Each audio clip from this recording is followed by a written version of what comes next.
Welcome to knowledge edge hunters. तो आज हम क्लास 10 का अपना जो 6th चैप्टर है काव्य खंड का, उसकी जो सेकंड पोएम है फसल, उसके क्वेश्चन आंसर्स को डिस्कस करेंगे। हमने अपने प्रीवियस वीडियो में पहले अपने इसकी जो फर्स्ट पोएम है इस ए दंतर मुस्कान और उसके क्वेश्चन आंसर्स पहले ही अपने फिनिश कर लिए हैं। तो आज हम इसकी सेकंड पोएम फसल, उसके क्वेश्चन आंसर्स को डिस्कस करेंगे।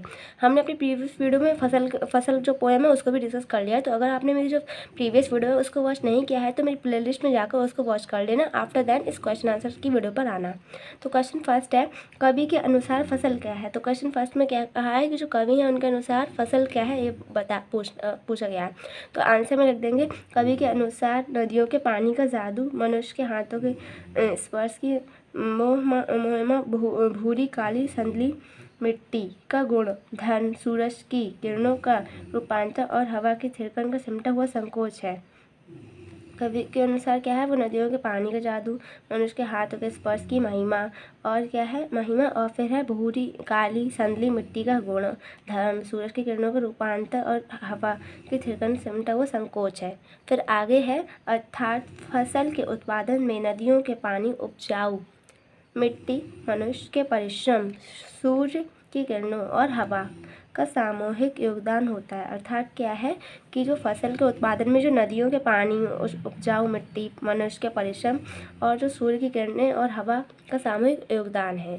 तो फर्स्ट पॉइंट में इतना लिखना है। फिर सेकंड पॉइंट में लिखना है यहाँ से, इस प्रकार फसल प्रकृति और मनुष्य के परस्पर सहयोग की सृजनात्मक परिणति है। इस प्रकार क्या है, जो फसल प्रकृति और मनुष्य के परस्पर सहयोग की वो क्या है, सृजनात्मक परिणति है। इतना हमारा आंसर फर्स्ट है। अब हम क्वेश्चन सेकंड पर आते हैं।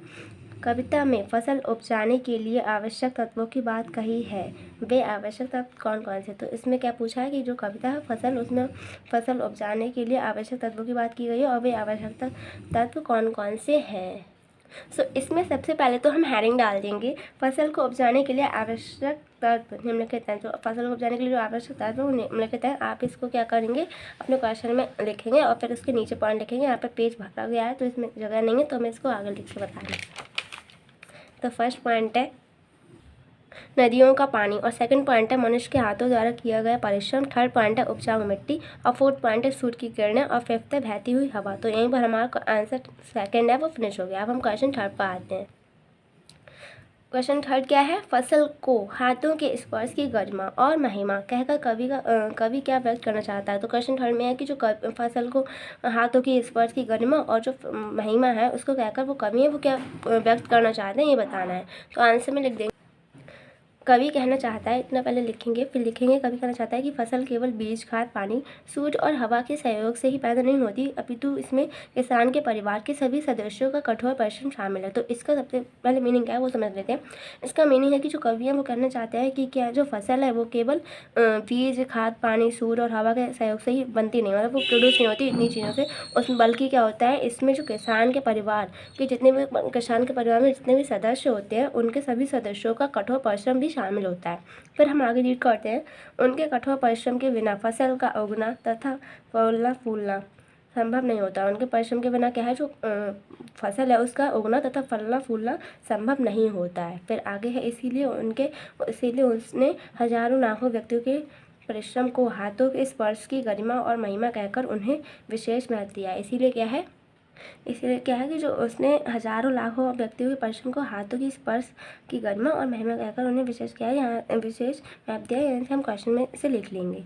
यहीं पे हमारा आंसर थर्ड फिनिश होगा। इस पोएम में ओनली फोर क्वेश्चन है। तो हम फोर्थ क्वेश्चन पे आते हैं जो कि हमारा लास्ट क्वेश्चन है। फोर्थ क्वेश्चन क्या है, भाव स्पर्श कीजिए। तो इसमें भी हमें क्या करना है, भाव स्पर्श करना है। हमने अपने प्रीवियस चैप्टर से पहले ये वाले ऐसे क्वेश्चन कर लिए हैं, तो इसमें भी एक ऐसा ही क्वेश्चन है, भाव स्पर्श करना है इसमें। तो इसमें पहले पंक्ति को रीड कर लेते हैं। रूपांतर है सूरज की किरणों का, सिमटा हुआ संकोच है हवा की थिरकन का। तो इसका ये जो पंक्ति दी हुई है इसका हमें भाव स्पर्श करना है। तो आंसर में लिख देंगे, कवि के अनुसार फसल का स्वयं का अपना कोई अस्तित्व नहीं है। कवि के अनुसार जो फसल है उसको स्वयं का कोई अपना अस्तित्व नहीं है। आगे लिखेंगे, वह तो सूरज की किरणों का परिवर्तित है जिसके द्वारा फसल को रोशनी मिली, तो क्या है कि वो क्या है, वो तो सूरज की किरणों का परिवर्तित रूप है, जिसके द्वारा क्या है फसल की उनको रोशनी मिली।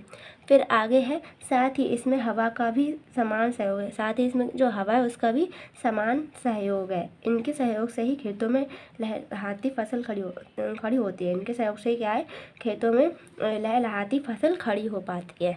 तो यहीं पर हमारा क्वेश्चन 4 भी फिनिश हो गया, और यहीं पे हमारा इस पोएम के ऑल क्वेश्चंस कंप्लीट होते हैं, और इस पोएम के ही नहीं हमारा पूरा चैप्टर ही कंप्लीट होता है।